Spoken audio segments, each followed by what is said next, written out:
define strategy? What is strategy in very simple terms? Well, in very simple terms, it's what's going to make a particular organization different and provide a competitive advantage.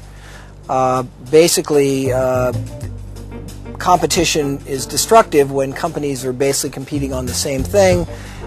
That forces competition to gravitate to price. Strategy is finding a different way to compete to create a different sort of value for the customer, which allows a company to prosper, to achieve superior profitability. What is not strategy? Simply implementing best practices, buying the latest machine, using the internet to communicate with your customers. There are lots of things that managers do that they have to do to actually keep making the company more productive and more efficient and to attain the kind of latest technology and knowledge about management. All those things are a necessity, but they're not strategy. Strategy is not about doing the same thing better. Strategy is about finding that different place for the organization to deliver value. But what makes it challenging is you have to do both of these things at the same time. You got to keep assimilating best practices, but at the same time having real clarity about what's going to make you different. You wrote a book 25 years ago that has remained at the top of the list of the strategy books. What were the key messages in that book? Well, I've written a number of books about strategy. I think my first really major book on strategy was a book called Competitive Advantage, and I think the really major message of that was really how to look at the industry in which you compete and how to think about what causes industry profitability and how, by understanding that, a company can improve its own position.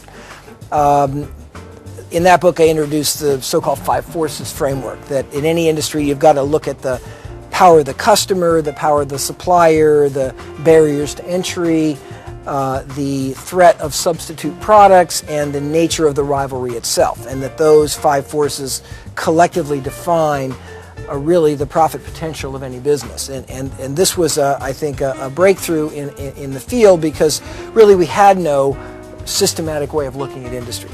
The next book was a book called Competitive Advantage, in which I really talked about how to look at a company's own position and introduce the concept of the value chain.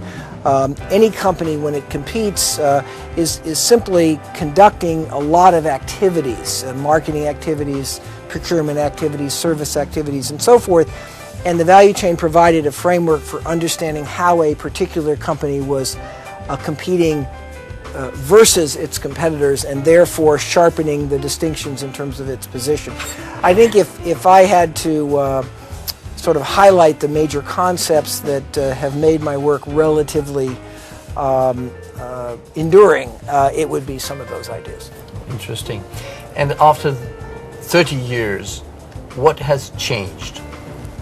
Is everything relevant, or have things evolved? Well, I've always focused not on the specifics of how a particular industry operates or a particular company competes. I've always been looking at really the deep fundamental underpinnings of competition. So, of course, industries are very different today than they were 30 years ago. We're much more global, there's different technology, things move at different speed, but actually the same 5 forces still determine profitability. It's still the power of the customer, the power of the supplier. So I think in some sense everything has changed.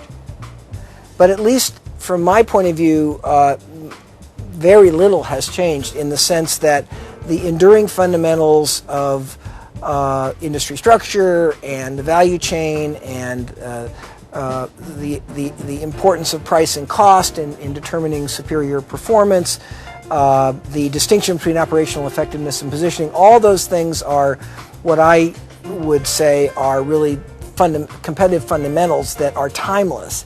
And that at any given moment in history, the weights, if you will, or the specifics are constantly evolving.